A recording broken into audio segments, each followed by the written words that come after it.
Welcome back everybody to Nain Shorts. Welcome to my neighborhood. Actually, it's not my neighborhood, but I welcome you anyways. That was a bit of a joke to Kuya Dan. Shout out to you, buddy. He made a comment that about 2 episodes ago I sounded like Mr. Rogers. So he was expecting me to take off my sweater and change my shoes. But no, if anything I would change into shorts, but it's still too cold for that right now, so not gonna have it. Anywho, let's get to the topic at hand. Now, last week we talked about point A and point B. Go ahead and rewatch that episode if you want to refresh yourselves on that. Again, if you want to share it to other people, by all means, please do. Like and subscribe is always very, very helpful. So if you can do that, I appreciate it. If you have already, thank you so much. And lately we've been thanking a lot of people for their support. So once again, we're not going to get tired of it because you guys make this happen, and that's pretty cool. But like I said, last week we talked about A and B. Well, where is A and where is B and how B is constantly moving. Today I wanted to talk about the actual point of contact, the strike itself. And in the Bladed Mind we teach that there are 5, you want to call it variables or elements that are found in every single strike, regardless of what kind of art that you're doing. If something is going to make impact or contact with something else, say A to B, these elements are always present, whether you're trained or not. But hopefully after this video, you're more aware of their existence, and that could possibly enhance your training. I hope it does. Again, it always goes down to what sort of questions do we ask ourselves, our instructors, in reference to what it is that we have learned or we are in the process of learning. At the end of the day, no matter how good the information is, it's upon the receiver to internalize it and do something with it. So, the anatomy of a strike, as we call it, has 5 elements. And in no particular order, as they can come and go and switch sides at any given point. And because we can't fully control, and we definitely have no idea what B is doing on their side, then we can't have them in any particular order. But they are as follows. 1, we usually refer to as the target. What is it that you're trying to make contact with? Second element would be then the weapon. What are you using to make that contact?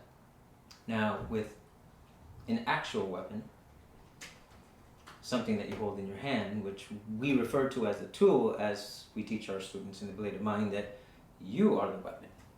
Everything attached to that then is just an extension of you, and unless you have the intent, this is still just a piece of wood in the shape of a sword. But it does have various parts to it that we can then refer to as the pieces of the weapon and the choices that we have to use to make contact. This particular one has 5 basic: the puño, the pommel, we have the sharp end, whether you get it at the bottom or at the tip. We have the piercing tip, usually used for thrusting. We have the blunt side, the spine. And then we also have the flat sides of the blade themselves, boutiques and whatnot. But, and even though it's 2 sides, we just refer it as one piece, because whichever side you use, it does the same thing. Anyway, now that we understand the pieces to the weapon itself or the tool in our hand, we have to consider what it is that we're trying to hit. Now, keep in mind that whatever part of your weapon you use to make contact, it may give you more options, or it may minimize the amount of options you have on how to deliver, which is the 3rd piece of the anatomy of a strike, the delivery itself, whether you're referring to the energy that you use, whether you're trying to crash or flow, move with the movements of your opponent, or you want to just smash into them, crash, flow, the energies behind it, or you want to reference the angle of attack, your particular striking pattern, or just the name of any particular kick or punch, each one having its own variation to mechanics, but essentially it's the arm doing the work. So once you understand those elements, you have to consider then, are you in the proper range to use that particular weapon, to hit that particular target with the particular delivery system that you're using. So footwork, ranging, that becomes one of the bigger elements. And then the fifth one is your follow-up. What are you doing afterwards? How much does what you want to do after the fact, or your next strike, enhance or affect all the other elements that you're now considering at any given strike? Because it's never going to be just one strike. If you're that good, awesome, I should be learning from you if you can just knock people out with one strike. But oftentimes fights, they go a little longer. You have to do a little bit more. So it's a repetitive process that no matter whether you're trained or not, the elements are constantly there, constantly shifting, because both parties are moving and trying to gain some sort of ground or advantage over the other person. Now, Rick, if you wouldn't mind joining me right now. Coming, Thank boss. you very much. Sir, your stick. God damn. Appreciate it. This one?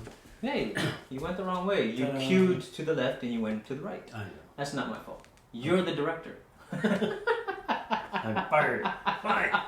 Alright. Alright, so your stick's not up just yet. Because I just want to give the basic understanding of the anatomy of strike. Say the weapon I want to use is the tip of my sword. My target is his neck, the side of his neck to be specific. Okay? Now, before I can even get there, I have to determine, well, how am I going to swing? If my weapon's already on my right side, then it just makes more sense for me to just go straight to it. Now, if you notice, there was no footwork involved because I was already in range. And that's something that we definitely have to consider, is that sometimes elements won't be as noticeable, or they don't need to change because you're already in the right range, or you are already so close that the delivery really, there's not many different ways you can. So there are instances where you are limited to just a few other elements to make whatever you want to do work. So it's not a constant shift. It doesn't have to change every single time. If you choose to do that, that is on you, and based on whatever style you want to practice, if that's something that's involved. The idea is to be aware of these elements so we know where we are at any given point. And if you can do that, then you can start thinking of the other side. Because here's the thing. I just talked about the anatomy of a strike on my end. He has a weapon too. He's trying to hit me too, which means all those elements are on his side as well. They're present there for him to manipulate. And if he's better at it than me, then I'm going to lose that. So we go back to the original example. Tip of my sword, we already know that I'm in proper range to hit his throat. That's my target. I don't have to move my feet. I haven't talked about my follow-up just yet. And the reason why is that if I go for his neck, but he does something in return to either block or attack me, please, sir, simulate a block or attack. Ah, he was waiting for me to move, as we tell our students to do. Very good, Rick. Thanks. Fundamentals on point. Mm-hmm. Which means now my elements have been changed. My target is gone. Did it matter what part of my weapon I was using? No, because I can no longer achieve my goal. Which means... Before you continue that, sorry. And on my end, like he says, you're looking at both ends. Mm-hmm. This is my weapon. This is my target. Mm-hmm. Right? And to deliver as a roof block. There you go. You know, and again, because I'm in the right range, I didn't have to move. Right. But my follow would be whatever I'm going to do. Whatever is going to come next. Whatever. Usually, and it's, I think, best to start with the most obvious, the simplest of motions. And from there, then you can start changing the elements little by little. And in a way, creating your own techniques, your level 3, your variations of what's going on. But in this process, we're no longer doing something off a set technique as much as just something organic. Because on my end, as he was having his description of what he did, or his anatomy of a strike was, I was already pondering on the fifth one. Whoa, mine got stopped, which means now I'm starting over. I need another target. I need another delivery, another weapon.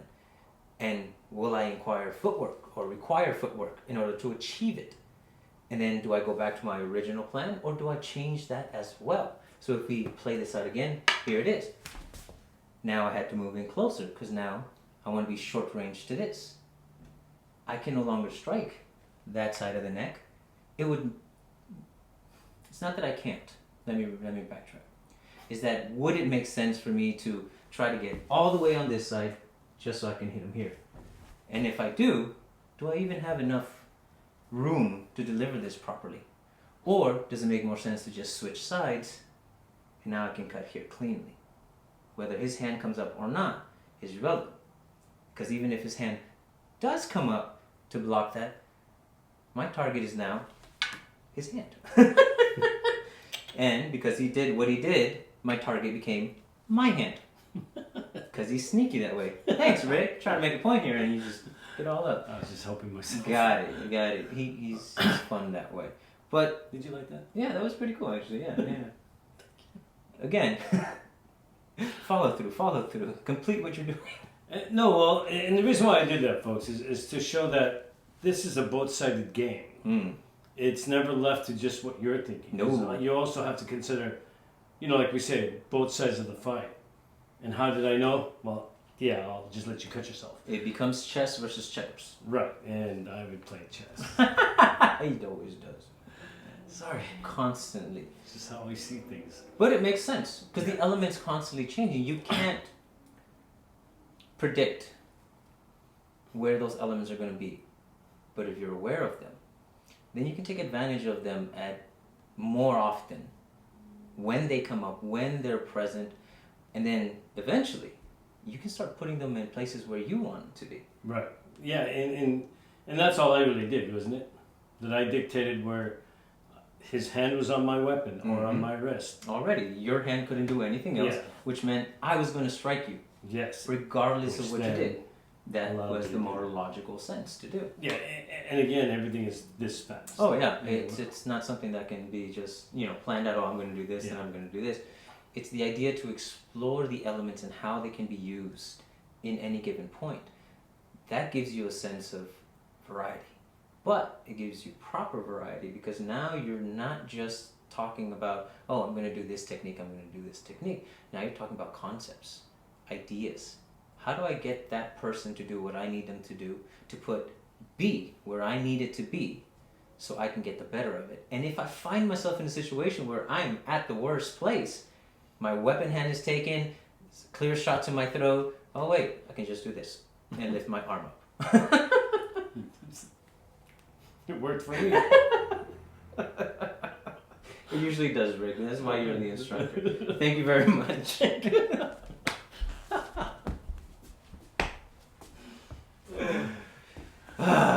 This is why I struggle. He's constantly killing me in his head. Like that's all he does. It's his pastime. He's always thinking of different ways. What elements can he manipulate in the anatomy of a strike to get the better situation? Even when we are playing, even when we are making a demonstration. Now that takes a great deal of focus. Because being present at any given moment, you have to be aware of yourself and your immediate surroundings.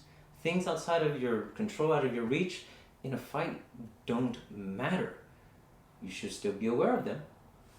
Because such a thing as group fights and people coming at you in large numbers, you do have to be aware of where they are and where they're putting themselves. But isn't that just another extension of the same 5 principles, 5 concepts in the anatomy of strike?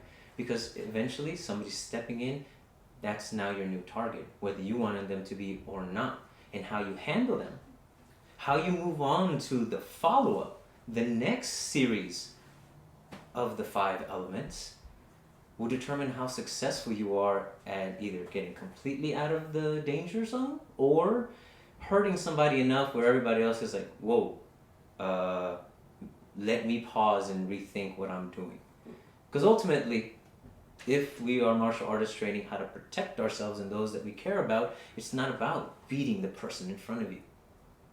It's about walking away, being able to walk away, being able to go home at the end of the night.